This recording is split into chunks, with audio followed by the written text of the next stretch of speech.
পবিত্র কোরআনের 18তম সূরা কাহাফ, যেটি মক্কায় অবতীর্ণ হয়, যার আয়াত সংখ্যা 110। এই সূরায় আসহাবে কাহাফ ওয়ার রাকিম নামে পরিচিত 7 জন যুবকের গল্প বর্ণিত হয়েছে। কাহাফ অর্থ গুহা, আর রাকিম অর্থ পর্বতের নাম বা ফলক। এই সূরার 9 থেকে 26 নম্বর আয়াতে এই যুবকদের ঈমান গ্রহণ, ঈমান রক্ষায় শহর ত্যাগ এবং গুহায় আশ্রয় নেওয়ার ঘটনা বিবৃত হয়েছে।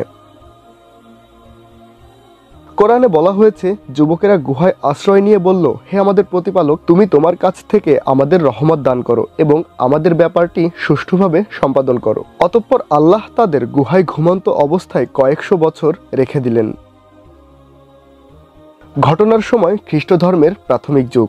নাবতীদের শাসনাধীন শাম ও অন্যান্য অঞ্চলে খ্রিস্ট ধর্মের প্রভাব ছিল, কিন্তু রাকিম নগরীর সবাই ছিল মুশরিক, এমনকি বাদশাহ নিজেও ছিলেন মূর্তিপূজক।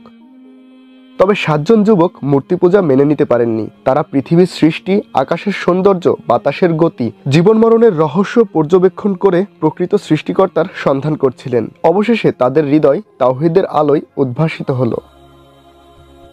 এই খবর যখন বাদশাহর কাছে পৌঁছালো, তখন তিনি যুবকদের ডেকে পাঠালেন। যুবকেরা নির্ভয়ে আল্লাহর বাণী তার সামনেই প্রচার করলেন।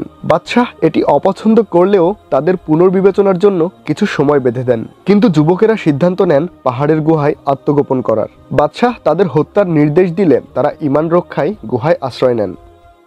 তাদের সঙ্গে ছিল কিতমির নামের একটি কুকুর, যা গুহার মুখে পাহারায় বসেছিল। তখন বাদশাহর বাহিনী তাদের খুঁজতে থাকে, কিন্তু অনেক চেষ্টার পরেও তাদের খুঁজে পায়নি।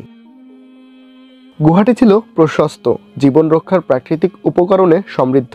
একদিকে ছিল গুহার মুখ, অন্যদিকে বায়ু চলাচলের পথ, যার মাধ্যমে সতেজ বাতাস প্রবাহিত হতো। গুহাটি উত্তর দক্ষিণে অবস্থিত ছিল, ফলে সূর্যের তীব্র আলো ভেতরে প্রবেশ করতে পারত না। তবে গুহার মধ্যে সবসময় এক ধরনের মৃদু আলো উপস্থিত থাকত। আল্লাহ আসহাবে কাহাফকে গুহায় ঘুম পাড়িয়ে দেন, যা 309 বছর ধরে স্থায়ী ছিল। এ সময়ে শহরে বিপ্লব ঘটে, অত্যাচারী বাদশাহর মৃত্যু হয় এবং রোমান খ্রিস্টানরা নাবতীদের পরাজিত করে রাকিম দখল করে। ঘুম ভাঙার পর যুবকেরা একে অপরের কাছে জানতে চাইলেন তারা ঠিক কতক্ষণ ঘুমিয়েছিলেন। একজন বললেন একদিন, আরেকজন বললেন একদিনের কিছু অংশ। তাদের মধ্যে একজনকে খাবার কিনতে কিছু মুদ্রা দিয়ে শহরে পাঠানো হলো। শহরে গিয়ে তিনি দেখলেন সবকিছু বদলে গেছে, নতুন নতুন মানুষ, নতুন সংস্কৃতি। অতঃপর তিনি কিছুটা ভয় পেয়ে যান এবং একটি দোকান থেকে খাবার ও পানি কিনলেন। দোকানি দেখলেন মুদ্রাটি প্রাচীন। ঘটনাটি জানাজানি হলে শহরবাসী যুবককে অভ্যর্থনা জানান। এরপর সেই যুবক খাবার নিয়ে গুহায় ফিরে সঙ্গীদের সামনে সকল কিছু বিস্তারিতভাবে জানান। এদিকে বর্তমান বাদশাহ খবর পেয়ে গুহায় গিয়ে দেখেন তারা সবাই সেখানে মারা গেছেন। তিনি গুহার মুখে তাদের স্মরণে একটি মসজিদ নির্মাণ করেন।